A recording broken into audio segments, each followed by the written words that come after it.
Welcome back, Freelancers. I'm Defeated Rescue, and we're in the Ranger today. We're going over a combo impact build. The goal of the build is to get our impact combo damage as high as possible. Okay, let's get to the build. Okay, so assault launcher that I've equipped is Tactical Onslaught. So Tactical Onslaught, upgraded Venom Dart, Acid Darts that seek out a single target, so they got some tracking to them. And then the Venom Darts permanently gain an extra charge. These have got a lot of damage on them. I'm just using that to help me kind of deal with shields and really strong enemies. But it'll be one of my main sources of priming. And then with the acid effect, it should give a debuff or help stack damage at a multiplier of approximately 1.75, I think is what I've seen before. For weapons, Rounder's Blaze, basically it's an upgraded hammerhead. The hardest hitter in the assault class ignites the target while on a hit streak of 5. So it's going to be my other primer that I'm going to be using, and this one, Fire Prime, is like approximately a 1.25 multiplier, so that should give me some additional damage as well with those primers. So it's going to have a lot of armor on it, and then it's got a mag size. I'm not really looking to do a lot of damage with this. I'm just really looking to prime enemies, and then I'm going to use the armor to help keep me alive, and then the mag size just to keep on those hit streaks. Avenging Herald, which is an upgraded blast back. It's a handgun with a solid striking force. It's got Raptor's Deadeye, which is its masterwork perk. Hovering increases weapon damage by 200%. However, I'm really not going to be using that because I don't plan on doing a lot of hovering. I'll be soaring through the air by leaping and smashing with my mace, but I won't really be like hovering to utilize the Raptor's Deadeye. I'm mostly using this because it's got almost max rolls for armor. So it'll give me 170% extra armor. It's got 30% repair drop rate, and then it's got some gear recharge. Will help me get my my gear recharged quicker. And then this is going to be one of the key pieces to the build is the Rampager. So it's an upgraded seismic mace, heavy hitting mace with deals higher damage. And then here's the masterwork perk. Hitting an enemy grants 10% increased damage for 10 seconds. Stacks to 5. So that's going to be 50% increased global damage. It's got some really good armor on it. It's got some weapon damage, which is nice to have. I'm not really going to focus on that because that's not going to help me with combo impact damage. It's just going to help me with general Rampager damage. And then it's got some gear recharge, so I can get my grenades back really quickly. It's the Gambit. And then, so the Gambit is a detonator, and I'll be using this to detonate targets as well because it's got the armor little sigil right here indicating it does more damage against armored enemies. So whenever I see an armored enemy, I want to use this to get a lot more damage out of it, and I'll be using the Rampager to take down pretty much everything else. I'll be using both these for whatever, but you'll see a significant difference when I hit an enemy with the Rampager compared to when I hit them with the Gambit. It does a pretty good amount of damage. It's got 7 recharge. It's an upgraded sticky grenade. Combo effect is impact, which is what we're looking for. And then hitting an enemy with this grenade detonates an ice explosion. And it basically, on impact, when it hits them, it'll immediately hit an ice explosion, which ice explosions against shield is very helpful because it helps take down shields. So this will also help me mitigate shields because once I get, I can't really, I won't be able to prime enemies unless they have if they have a shield up. So this will kind of help alleviate the struggles of getting their shields down. It's got like 200 gear damage, which is nice because it'll help get down shields and help take out enemies in general. But I mostly got this one because it's got additional charge. And then it's got ammo drop rate, which is nice to have for dual inscriptions. Support, we're going to be going with Tarsus Last Stand. So it's an upgraded muster point. It deploys a field that augments allies inside, increasing gun damage. But its masterwork perk, in addition to gun damage, all damage is increased by 20% while inside the muster point. So you don't really have to be in the muster point to get this perk. You just have to be in it long enough for it to proc, and then you can actually leave it, and you'll still have it for a little bit after. So which will give me an additional 20% global damage. And then this one I got really lucky with. I got 2 combo impact inscriptions, 33% and then 17%. It's got some ammo pickup amount, and then it's got some repair amount, which is nice to have. Thermal cooling. So it builds like this, you're going to be running a lot of universal components. I only have 1 ranger component. So thermal cooling I really have no use for. It just increases my heat capacity for like flying by about 50%. So it allows me to fly more efficiently, and then it also reduces the time for overheated significantly. So this isn't going to do a lot for me because, like I said earlier, I'm not going to be flying around a whole lot. Mostly just leaping around and jumping around using my mace. However, it does have dual combo impact inscriptions. So I got a 33% inscription and a 23% inscription, which is hard to get. So That's the main reason I'm running thermal cooling. Rapid hollow points, this is another one of those universals. Like, I don't have a machine pistol and I don't have an autocannon, so this is literally going to do nothing for me except for the inscriptions. So I've got a 30% combo impact damage, which is what I'm looking for. I'm looking for combo impact damage. I have a 23% combo blast damage. That's really not going to be utilized for this build. That's used for a different build. I just happen to have it and it works for 2 different builds I've got, so I put it on. So tip of the spear is one of the few ranger components that will work really well with the impact build, because its static effect is it increases impact combo damage by 60%, which is pretty much like dual inscriptions on anything else. And then also for its masterwork perk, performing an impact combo restores 40% armor to nearby allies, which you are included in that, because I will be getting armor back from this. So it'll help with my survivability and my combo impact damage. It has alt speed on it, which is just nice to have. It's not really meant for this build, but it's not useless, so that's why I'm running it. And then it's got shotgun ammo, which is kind of completely useless to me. Bloodlust, so you'd probably think with Bloodlust, because the inscription component, so it increases melee weapon damage by 30% for of the base damage, and then it increases, the masterwork perk is it increases melee damage by 75% for 10 seconds when killing an enemy by using it. You might think, oh, you got this because you're using the mace as a detonator. Well, no, not really. I'm using this because it's got the inscription on it. This will give me more damage towards my melee, but I'm not really trying to kill the enemies with melee in general. I'm trying to increase my combo impact damage overall. So this really isn't going to do anything for my combo impact damage. It's just going to give me a little bit more damage on my mace, which I will be using quite a bit. And like I said, it's got a combo impact inscription on it. Rejuvenating ammo. So it increases reserve ammo for all the equipped guns by about 30% of the base capacity, which is kind of nice just because I will be using my Rounder's Blaze quite a bit.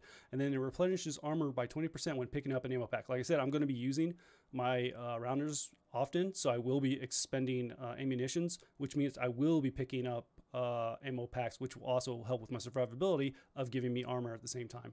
And then it's got the inscription for 33% combo impact damage, and it's got a little bit of extra damage on assault rifle, which works out really well. Symbiotic Surge, so increases javelin armor by a large amount.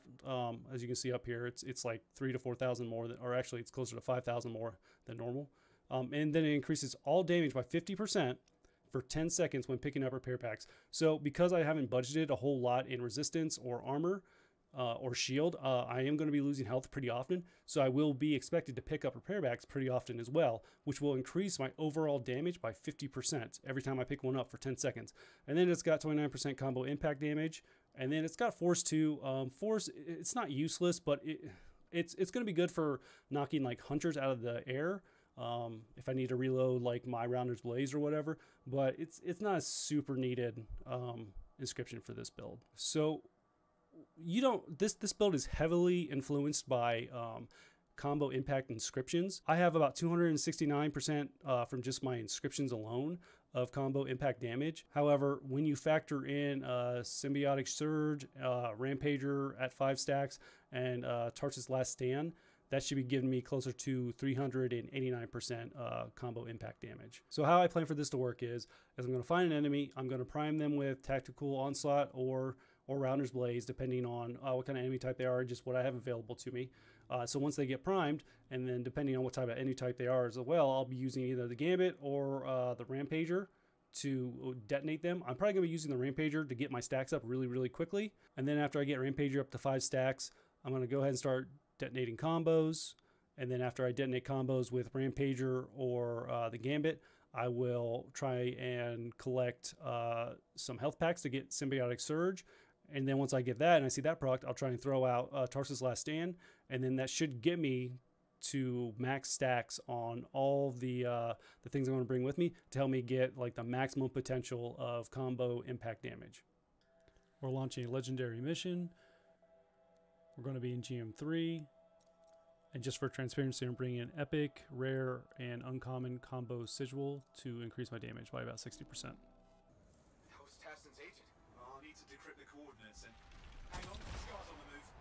So the first thing I'm going to want to do is try and get my Rampager up to 5 stacks.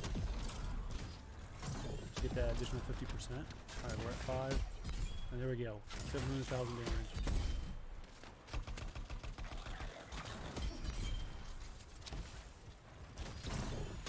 Take this out real quick. Alright, now we need to maintain our stacks of Rampager. See if we can get in there. 70,000 combos. Yep. So if you keep an eye on my health bar, every time I detonate a combo, I'll receive 40 health from tip of the spear. Okay, I got symbiotic charge, so now I'm going to be getting a lot more damage. So now I'm trying to move towards 800,000. Okay, there's an enforcer over here where we use the hammer, and we only got 700, but let's try the gambit to see if we can get a million. Just 900,000. That's still pretty good.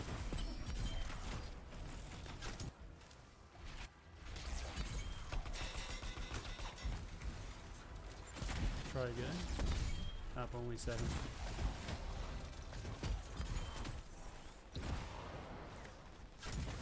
Still maintaining over 500,000 damage, as long as I keep my stacks up.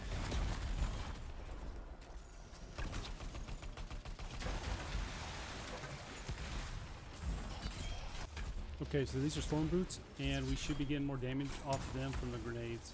Let's throw a gambit at them, see what we get. Not bad, pretty good damage. Professional soldiers shoot at us. Scars, maybe, but Trying to keep my stacks up. So even on non-armored enemies, we're still getting pretty good damage with the grenade, which is pretty good.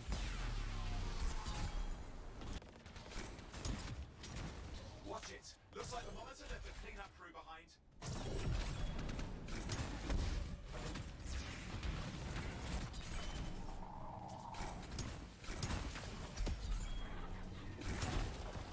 So just because I'm not actually detonating a combo on an enemy doesn't necessarily mean I'm not getting value, because I'm still regaining or restarting our Rampager's stacks.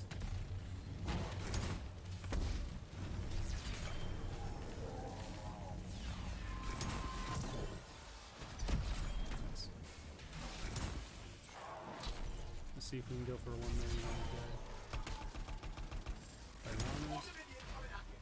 Pretty serious looking too. What? Watch yourself. Wow, nice.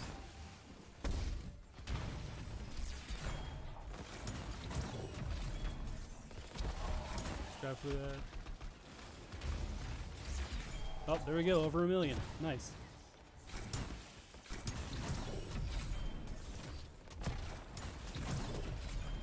Alright, so we're going to queue for a quick play Stronghold, GM3.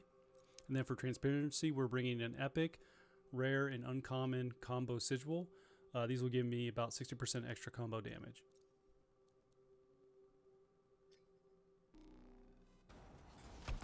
Alright, so entire mine, set them on fire, our stacks, about 500,000 damage.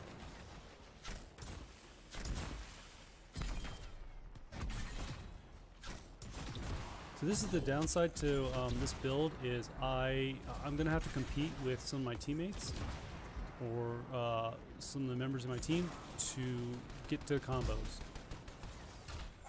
So I'm going to let them try and take out the turret, or maybe not. Yeah, so like, that's the thing, is like I've got a build specifically for combos, so I have to be diligent on detonate them. Otherwise, I'm setting my teammates up, and they may not have the same kind of build I do, which means if I'm not detonating combos, I'm not doing anything.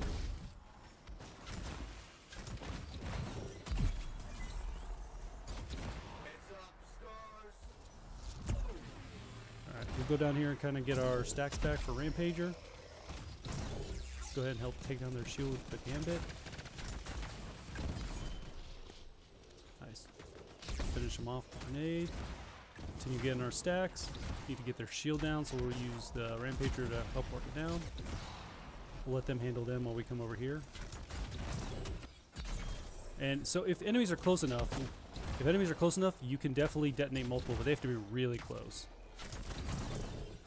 The Gambit specifically is meant for single point damage, so it's hard to get a group.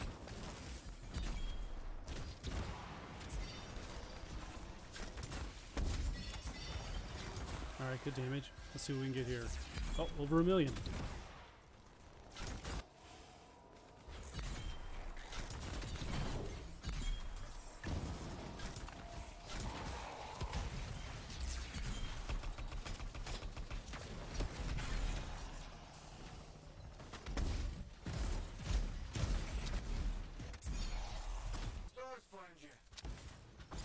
So when you're in scenarios like this where there's going to be a lot of enemies grouped up, the Gambit probably wouldn't be a good option for this. It's only really going to be really good against armored enemies. A better option for tight spaces like this would be the Last Argument, because it's also a detonator, and it's a little bit better for area of effect combo damage than the Gambit, where it's more for single point target damage.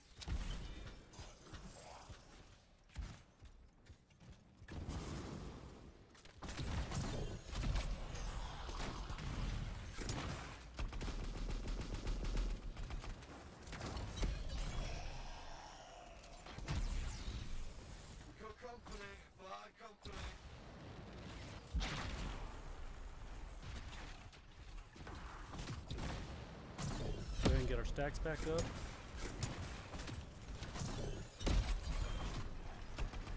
So we've been seeing very consistently 500,000 damage if I don't have Rampager at max stacks, and then with Rampager at max stacks, I'm seeing approximately 700,000 damage. So it's pretty reliable for giving me those numbers if I can maintain my stacks, or just in general, which is still like a lot of damage overall.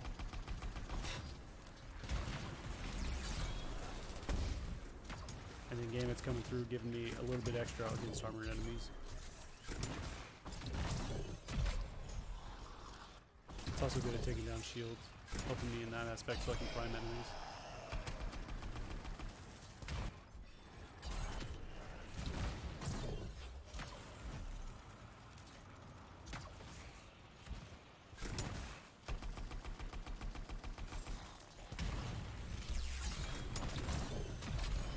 Alright, Tyrant Queen is primed. Let's see what we got. See if we can get back in there. Okay, so 500,000 damage against Tyrant Queen. Not bad. The only issue we're going to have is keeping the Tyrant Queen primed and being able to detonate them. They are quite a bit more resistant.